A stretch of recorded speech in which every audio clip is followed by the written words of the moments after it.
नमस्कार प्यारे विद्यार्थियों, मैं सगनाराम CR मैथ्स पॉइंट चैनल पर आपका हार्दिक स्वागत अभिनंदन करता हूँ। प्यारे विद्यार्थियों, कक्षा 9वीं विषय गणित प्रश्नावली 2.2 प्रश्न संख्या 4 का देखेंगे। आज प्रश्न दे रखा है, निम्नलिखित स्थितियों में से प्रत्येक स्थिति में बहुपद का शून्य ज्ञात कीजिए। प्यारे विद्यार्थियों, बहुपद दे रखा है और उसका शून्य का हमें ज्ञात करना है। प्यारे विद्यार्थियों, शून्य ज्ञात करने के लिए छोटी सी एक ही बात आपको ध्यान रखनी है कि जो बहुपद दे रखा है उसको बराबर में 0 कर दो और x का मान प्राप्त कर दो।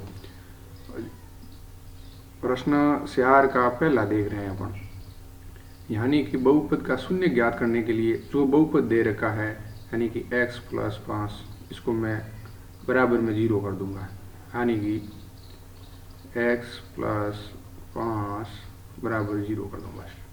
अब फिर x का मान प्राप्त करना है। x का मान प्राप्त करने के लिए x बराबर जो प्लस का उस साइड जाएगा तो बराबर के उस साइड जाने पर माइनस हो जाएगा, यानी कि x बराबर -5। इस बहुपद का जो शून्यक है वो माइनस में 5 है। वैसे ही सोते का दूसरा है जिसमें x - 5 दे रखा है, बराबर क्या कर देना है, 0 कर देना है और x की वैल्यू फाइंड कर देनी है। तो x बराबर जो माइनस में 5 है बराबर उस साइड जाएगा तो प्लस में 5 हो जाएगा। तो x बराबर क्या हो गया, 5 प्राप्त हो गया। इस रूप में इस बहुपद का जो शून्यक है वो क्या है, 5 आ गया, यानी कि जो बहुपद दे रखा है उसको बराबर में 0 कर दो और x का मान प्राप्त कर दो। वही इसकी क्या है, बहुपद का शून्यक है। वैसे इस होते का तीसरा 2x + 5 बराबर 0 कर दो। तो 2x बराबर जो इस साइड में जो प्लस में उस साइड जाएगा तो माइनस हो जाएगा। तो 2x बराबर -5 और जो 2x में जो गुणा में वो उस साइड जाएगा बराबर के उस साइड में भाग में चला जाएगा। तो x बराबर -5/2, ये इसका क्या हो गया, शून्य ज्ञात हो गया इस बहुपद का। यानी कि जो बहुपद 2x + 5 था उसका शून्य -5/2 प्राप्त हो गया। इसी प्रकार चौथा देखते हैं, 3x - 2 बराबर 0 कर दो। पूरे बहुपद को 0 करने पर और x का मान प्राप्त कर रहे हैं। तो 3x, ये जो माइनस में 2 था उस साइड गया तो प्लस का 2 हो गया, और जो x के गुणा में 3 है तो गुणा में है तो बराबर उस साइड में भाग में चला जाएगा।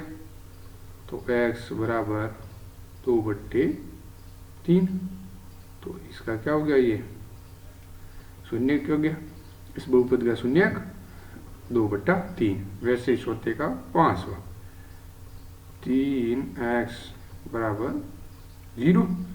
तो x बराबर 0/3, यानी कि x बराबर 0 में किसी भी संख्या का भाग दो तो वो क्या हो जाता है, 0। तो इस बहुपद का जो शून्यक है वो 0। वैसे ही सट्टा, इसमें है ax बहुपद दे रखा है और a ≠ 0, यानी कि a 0 के बराबर नहीं है। तो मैं ax पूरे को 0 कर देता हूँ, बराबर 0। तो a जो गुणा में है उस साइड जाएगा तो भाग में चला जाएगा। तो 0/a, और 0 में किसी भी संख्या का भाग देने पर क्या होता है, 0 ही प्राप्त होता है। तो ax बहुपद का शून्य क्या हुआ, 0। वैसे ही स्वाध्याय का लास्ट अंतिम पर क्या दे रखा है, बहुपद दे रखा है cx + d, और c 0 के बराबर नहीं है और c और d दोनों वास्तविक संख्या है। तो मैं उस पूरे को यानी कि cx + d को 0 के इक्वल कर दूं, और cx जो इस तरफ प्लस था उस साइड जाएगा तो क्या हो जाएगा, -d। जो गुणा में है तो उस साइड में क्या हो जाएगा, भाग में चला जाएगा। तो -d/c क्या हो गया, इसका शून्य हो गया इस बहुपद का। इस रूप में ये पूरा प्रश्न, जिसमें क्या बहुपद का शून्य ज्ञात करना था। सिंपल सी एक ही बात ध्यान रखनी है, जो बहुपद दे रखा है उसको बराबर में 0 कर दो और x की मान प्राप्त कर दो। इस रूप में जैसे ही x का मान प्राप्त हुआ और 0 प्राप्त हो जाएगा। इसी के साथ ये प्रश्न पूरा होता है। प्यारे विद्यार्थियों, लाइक, कमेंट और सब्सक्राइब जरूर करें। इसी के साथ नमस्कार।